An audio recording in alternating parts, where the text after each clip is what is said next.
চট্টগ্রামের আন্দরকিল্লার ব্যবসায়ী মোহাম্মদ আবুল কালাম আজাদ তিনি জানান, ব্যাংকগুলো এক এক সময় এক এক বাহানা দেয়। তখন সেটি শুধু একজন মানুষের ক্ষোভ নয়, এটি বাংলাদেশের হাজার হাজার আমানতকারী দীর্ঘশ্বাস হয়ে যায়। ফার্স্ট সিকিউরিটি ইসলামী ব্যাংক, ইউনিয়ন ব্যাংক আর সোশ্যাল ইসলামী ব্যাংকে তার 3 কোটি টাকারও বেশি আটকা আছে। 1.5 বছরে তুলতে পেরেছেন মাত্র 7 লাখ টাকা। শুনলে মনে হয় যেন টাকা নয়, আইসিইউতে থাকা রোগীর শরীর থেকে দিনে আধা ব্যাগ রক্ত বের করার অনুমতি চাওয়া হচ্ছে। 5 আগস্টের পর থেকে তিনি নিজের টাকার জন্যই দাঁড়ে দাঁড়িয়ে ঘুরছেন। মন্ত্রী ধরেছেন, উপদেষ্টার দরজায় গেছেন, গভর্নরের কাছে আবেদন করেছেন, কোনো লাভ হয়নি। বাংলাদেশের ব্যাংকিং ব্যবস্থায় আবেদনপত্রেরও একটা বিচিত্র নিয়তি আছে। সেগুলো প্রথমে ফাইল হয়ে যায়, তারপর তাতে ধুলো জমে, শেষে ইতিহাস হয়ে যায়। চট্টগ্রামের খাতুনগঞ্জ ও আগ্রাবাদে ক্ষুব্ধ গ্রাহকরা ব্যাংক শাখায় তালা ঝুলিয়ে দিয়েছেন। মানুষ যখন ব্যাংকে তালা দেয় তখন বুঝতে হবে ব্যাপারটি শুধু আর্থিক নয়, মানসিক। কারণ বাঙালি সাধারণত ব্যাংকে তালা দেয় না, ব্যাংকের সামনে দাঁড়িয়ে কাঁদে। এবার তারা কাঁদা ছেড়ে দিয়ে তালা মেরেছে, মানে দেয়ালে পিঠ ঠেকে গেছে। সমস্যার শুরু অবশ্য আজকের নয়। আওয়ামী লীগ সরকারের পতনের পর বেরিয়ে আসতে থাকে শরিয়া ভিত্তিক কয়েকটি ব্যাংকের ভিতরের ভয়াবহ চিত্র।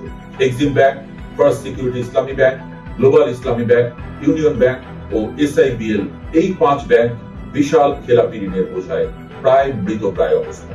কোথাও খেলাপি ঋণ 48%, কোথাও 97%। অর্থাৎ কেউ হাঁপাচ্ছিল, কেউ কার্যত কবরে শুয়েছিল। এরপর রাষ্ট্র এক অভিনব চিকিৎসা বের করলো। 5 অসুস্থ রোগীকে এক বিছানায় শুইয়ে বলা হলো, এমন এক ওষুধ দেব যে তোমরা 5 জনই সুস্থ হয়ে উঠবে। সেই নাম দেওয়া হলো সম্মিলিত ইসলামী ব্যাংক। বাংলাদেশের ব্যাংকিং ইতিহাসে এটিকে সাম্প্রতিক সময়ের সবচেয়ে বড় অপারেশন বলা হচ্ছে। 2025 সালের 21শে ডিসেম্বর 5 ব্যাংককে একীভূত করা হয়। অনুমোদিত মূলধন ধরা হয় 40,000 কোটি টাকা। উদ্দেশ্য ছিল সাধারণ আমানতকারীদের রক্ষা করা, রাষ্ট্রীয় গ্যারান্টিতে আস্থা ফেরানো। কিন্তু বাস্তবে দেখা গেল নতুন নামের সাইনবোর্ড লাগানো সহজ, আস্থা ফেরানো কঠিন। কারণ ব্যাংক ব্যবসায় সবচেয়ে বড় পুঁজি টাকা নয়, বিশ্বাস।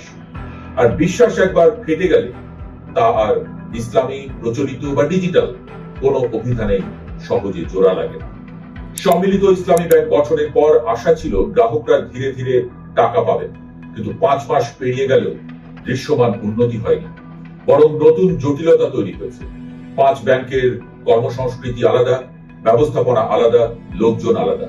যেন 5 জেলার 5 রকমের বিয়ের বরযাত্রীকে এক বাসে তুলে বলা হয়েছে, এখন থেকে তোমরা একই পরিবার। এসবের মাঝেই নতুন বিতর্ক তৈরি করেছে ব্যাংক রেজুলেশন আইন 2026।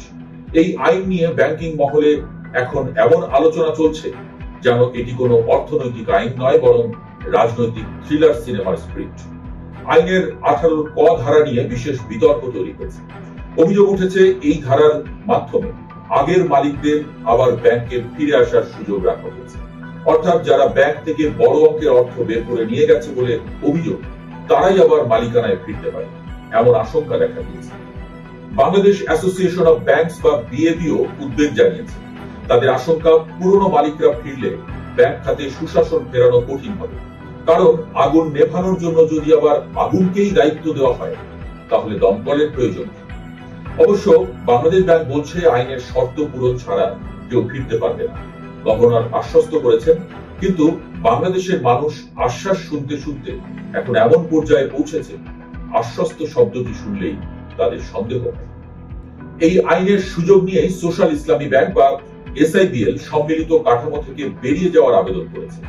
27শে এপ্রিল তারা বাংলাদেশ ব্যাংকে লিখিত আবেদন দিয়ে আবার স্বতন্ত্র শরিয়া ব্যাংক হিসেবে কাজ করার আগ্রহ জানায়। অর্থাৎ যে সংসার 5 মাস আগে অনেক আয়োজন করে তৈরি হয়েছিল, সেখানে এখন বিচ্ছেদের আলাপ শুরু। অর্থনীতিবিদদের অনেকে মনে করছেন সরকার শুরু থেকেই ভুল পথে হাঁটছে। বিআইবিএম এর সাবেক মহাপরিচালক ডক্টর তৌফিক আহমদ চৌধুরী স্পষ্ট ভাষায় বলেছেন, মার্জার সাধারণত স্বেচ্ছামূলক প্রক্রিয়া, এখানে সেটি হয়নি, এখানে ধরে এনে বিয়ে দেওয়া হয়েছে। তার কথায় ব্যঙ্গও আছে, বাস্তবতাও আছে।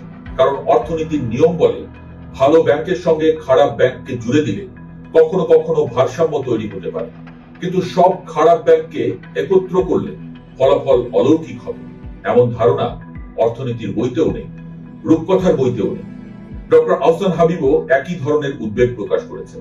তিনি বলেছেন, একটি ব্যাংকের খেলাপি ঋণ 90%, আরেকটির 40%। তাহলে তুলনামূলক কম খারাপ ব্যাংক ভাববে অন্যের পাপের বোঝা আমি বইব কেন? এখানে মূল সমস্যা হলো আস্থার সংকট। ব্যাংকের সামনে লাইনে দাঁড়ানো মানুষটি শুধু টাকা তুলতে আসে না, সে রাষ্ট্রের প্রতি তার বিশ্বাসের রসিদও নিতে আসে। কিন্তু যখন তাকে বলা হয় আজ 10,000-এর বেশি দেওয়া যাবে না, তখন সে বুঝে যায় তার টাকা ব্যাংকে আছে, কিন্তু ব্যাংক তার নয়। এখন প্রশ্ন হলো, গ্রাহকরা টাকা কবে পাবেন? সত্যি কথা হলো, এর নির্দিষ্ট সময় কেউ দিতে পারছে না। বাংলাদেশ ব্যাংক নিজেও বলছে এখনো উল্লেখযোগ্য উন্নতি হয়নি।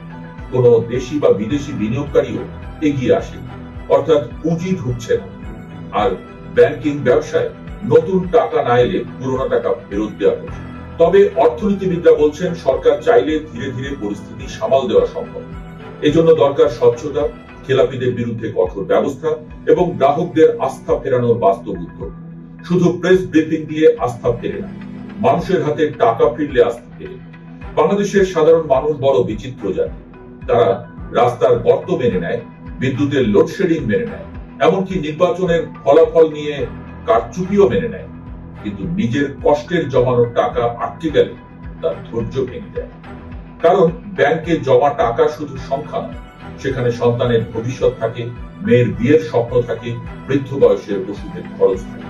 রাষ্ট্র যদি সেই টাকার নিরাপত্তা নিশ্চিত করতে না পারে, তাহলে মানুষ একসময় ব্যাংকের বদলে আবার আলমারিতে ফিরবে।